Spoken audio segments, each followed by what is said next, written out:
बच्चों, पिछली क्लास में हम लोगों ने केमिस्ट्री के बारे में डिस्कस किया था। केमिस्ट्री होती क्या है, ब्रांचेस ऑफ केमिस्ट्री के बारे में डिस्कस किया था कि केमिस्ट्री की कौन कौन सी ब्रांचेस हैं, what are the major branches in which we can classify the chemistry. तो इन पर्टिकुलर टॉपिक्स के बारे में हमने पिछली वाली क्लास में डिस्कस किया था।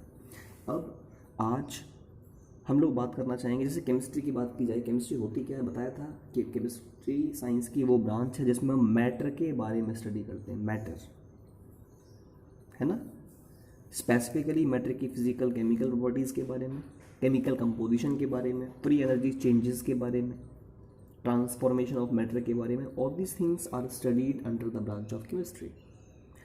तो मेन चीज़ इसमें जो हम स्टडी कर रहे थे केमिस्ट्री में वो था मैटर। मैटर आपने पढ़ा है, अगर मैटर की बात की है, मैटर होता क्या है, what do you mean bye matter? ऐसी कोई भी चीज़ जिसमें मास होता है and which occupy the space. ऐसी किसी भी चीज़ को जिसमें कि मास हो और जो स्पेस को ऑक्यूपाई करे, ऐसी कोई भी चीज़ मैटर कहलाती है।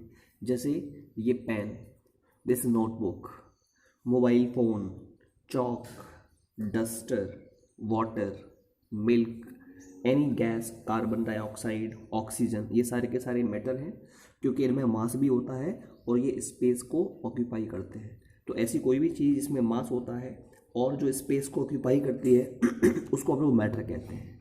अब यहाँ पर एक ये क्वेश्चन राइज होता है, सर मास क्या होता है, what do you mean by मास? बच्चे जनरली सोचते हैं कि मास और वेट सेम होता है, लेकिन मास में और वेट में डिफरेंस है। अगर मैं पहले वेट की बात करता हूँ कि वेट क्या होता है। Weight, it is the force by which each and every object is attracted by the earth by the acceleration due to gravity on earth is called as its weight। तो wait एक ऐसा force है। Wait क्या होता है? Wait W formula होता है इसका वेट का, W is equal to m into g, ये फॉर्मूला होता है। हमें पता है जो अर्थ है वो हर ऑब्जेक्ट को अपनी ओर अट्रैक्ट करता है by a specific force of attraction and that specific force of attraction is called as its weight. Clear? Weight क्या होता है? W इज इक्वल टू क्या होता है? m into g. यहाँ पर W वेट है, m क्या है? m is mass and g we know well, it is acceleration due to gravity. पढ़ा है आपने काफी।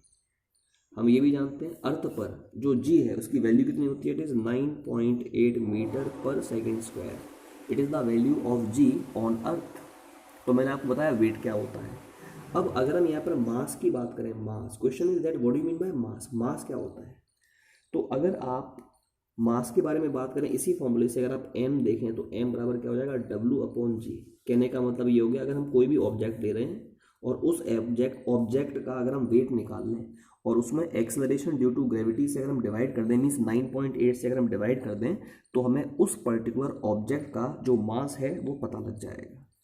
तो हम ये भी कह सकते हैं the exact amount of a particular substance. किसी भी सब्सटेंस का जो एग्जैक्ट अमाउंट होता है उसको हम उस सब्सटेंस का या उस ऑब्जेक्ट का मास कहते हैं। Mass always is found to be equal to the ratio of weight to that of the acceleration due to gravity. हम ये भी जानते हैं जो किसी भी ऑब्जेक्ट के लिए जो मास होता है उस ऑब्जेक्ट का वो फिक्स होता है, जबकि जो आपका वेट है वो आपका वेरी कर सकता है, वेट आपका चेंज हो सकता है। अर्थ पर किसी भी ऑब्जेक्ट का वेट कुछ और होगा, मून पर कोई और होगा, किसी और प्लेनेट पर अलग होगा। तो जो वेट होगा ऑब्जेक्ट का, it will depends upon the value of g, means acceleration due to gravity. लेकिन मास के साथ ऐसा नहीं है, मास की वैल्यू हमेशा फिक्स होती है किसी भी पर्टिकुलर ऑब्जेक्ट के लिए। ठीक है। दूसरी इंपॉर्टेंट बात ये भी है कि जो आपका मैटर है मैटर को हम ना तो क्रिएट कर सकते हैं और ना ही मैटर को डिस्ट्रॉय कर सकते हैं।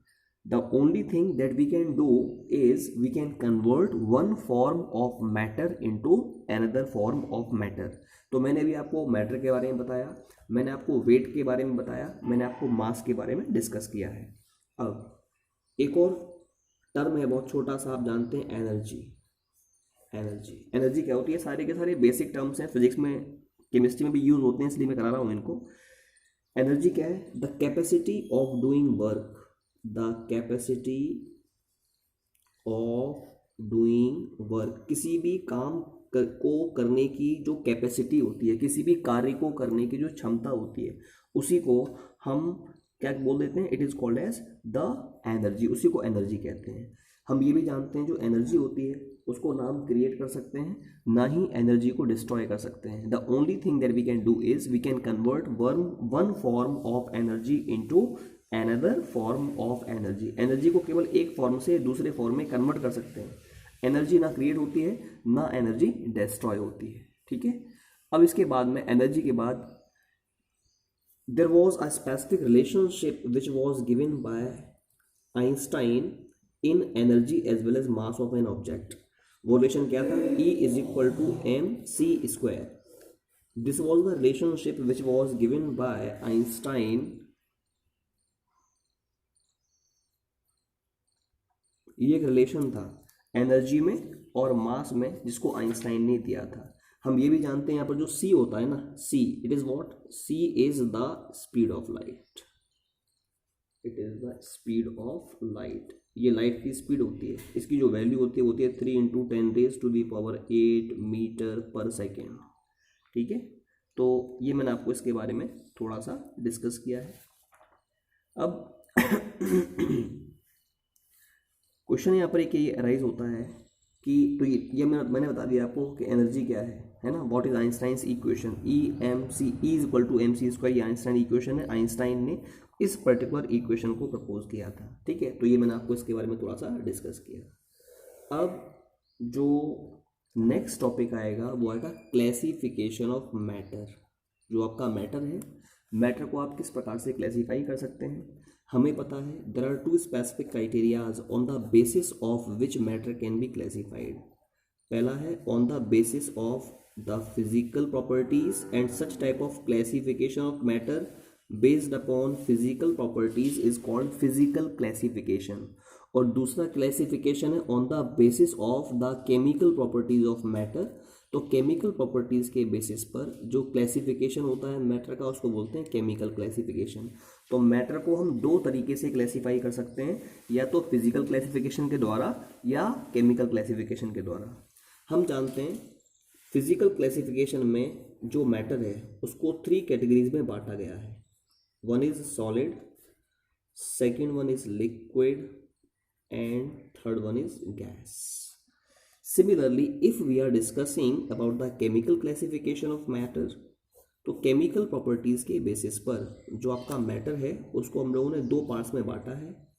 एक तो कहलाते हैं pure substances and the second type of substances are called impure substances. Impure substances, जो इम्प्योर सब्सटेंसेस होते हैं ना, they also are called as mixtures. इनको मिक्सचर्स भी कहते हैं। Impure substances also are known as mixtures. दूसरी बात, जो प्योर सब्सटेंस होते हैं उनको फर्दर 2 मोर कैटेगरीज में क्लासीफाई किया जा सकता है, और उनमें से एक कैटेगरी कहलाती है element and the second one is called as compounds, ठीक है। जो आपके एलिमेंट्स होते हैं उनको फर्दर हमने 3 मोर कैटेगरीज में बांटा है। एक तो कहलाते हैं मेटल्स, दूसरे कहलाते हैं non metals and the last category is called metalloids, ठीक है। ऐसे ही जो कंपाउंड्स होते हैं, कंपाउंड्स को हम 2 कैटेगरीज में बांटते हैं। उनमें से एक कहलाते हैं organic compounds and the second type of compounds are called inorganic compounds, ठीक है। ऐसे ही जो आपके मिक्सचर्स होते हैं या जो आपके इम्प्योर सब्सटेंसेस होते हैं वो भी 2 टाइप के होते हैं। एक तो कहलाते हैं होमोजीनियस मिक्सचर्स और दूसरे कहलाते हैं हेटेरोजीनियस मिक्सचर्स। तो this was about the classification of matter. ये पूरा मैटर के क्लासिफिकेशन के बारे में हमने डिस्कस किया है।